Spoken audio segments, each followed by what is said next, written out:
नमस्कार भैया बहन। आज की कक्षा में हम सुलेख पर चर्चा करेंगे। सुलेख में क्या सावधानी बरते कि हमारा जो सुलेख है वो सुंदर और आकर्षक बने, इन बातों पर ध्यान देंगे।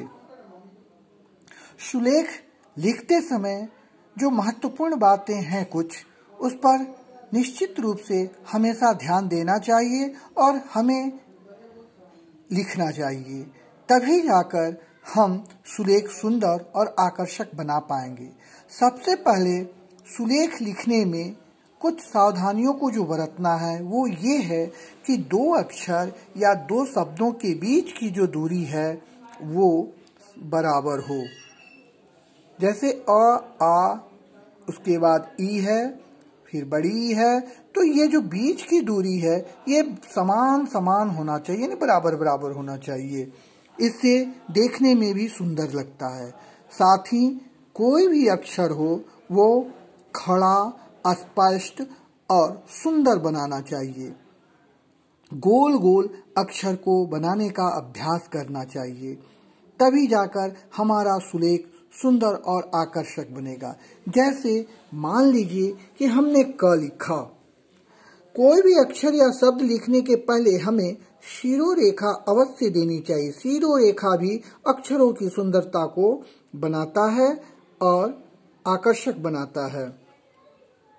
क को लिखते समय हम ये जो गोला है इस गोले को गोल और फिर इसी अनुपात में इसे भी इस दो लाइन के बीच में सटाते हुए लिखना चाहिए। आपका ये क हो गया।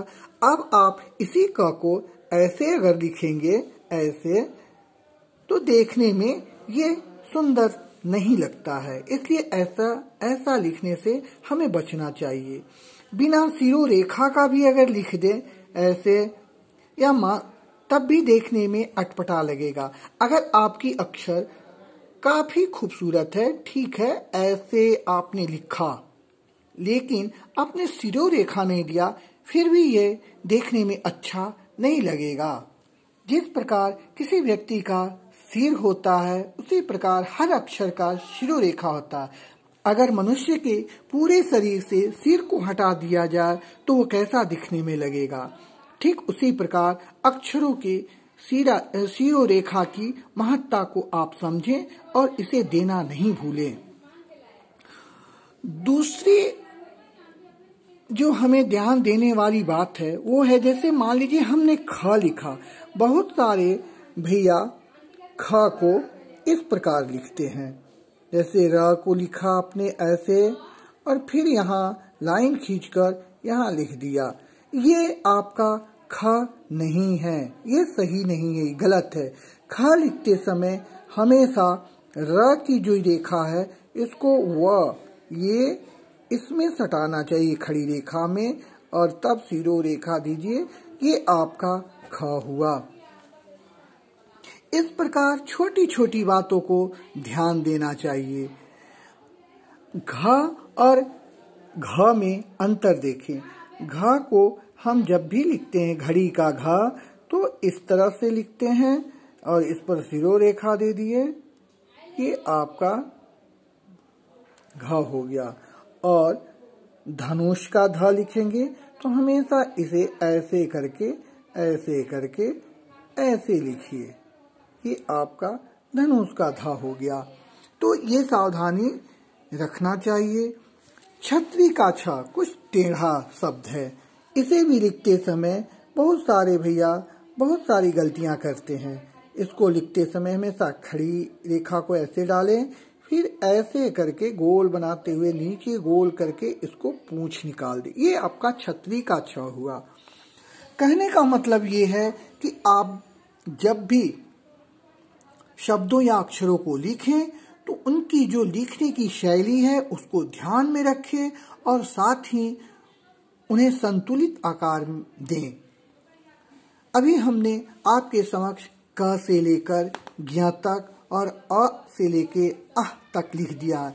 इन अक्षरों का आप नित्य अभ्यास करें और इसी प्रकार सुंदर लिखने का प्रयत्न भी करें।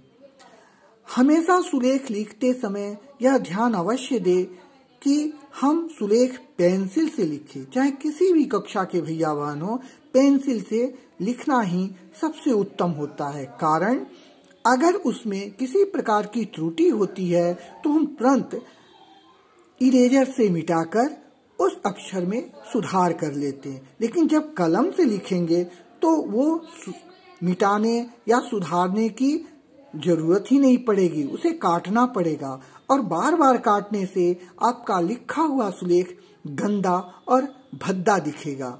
इसलिए हमें सुलेख पेंसिल से लिखना चाहिए। साथ ही कलम से लिखने से भी बचना चाहिए। क्यों?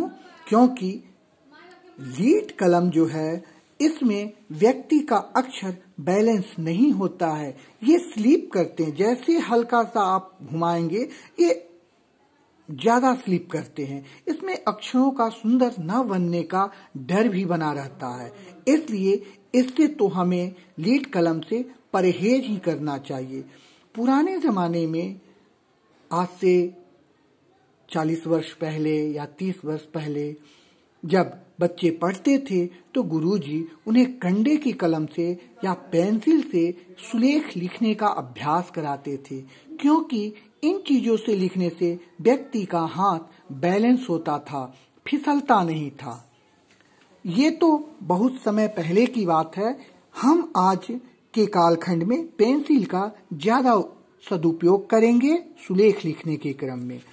साथ ही साथ आगे ध्यान देंगे कि हमें पढ़ने के बाद हमेशा सुलेख के लिए प्रतिदिन समय निकालें और अपने पाठ्य पुस्तक से किसी भी पैराग्राफ को ले लें और उसे एक पृष्ठ पेंसिल से सुंदर और आकर्षक शब्दों में लिखने का प्रयत्न करें। तभी जाकर हमारा सुलेख बन पाएगा और ऊंची कक्षा में जाने पर आपको तो समय ही नहीं मिलेगा सुलेख पर ध्यान देने का।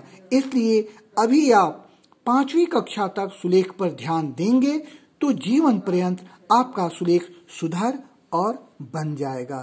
धन्यवाद।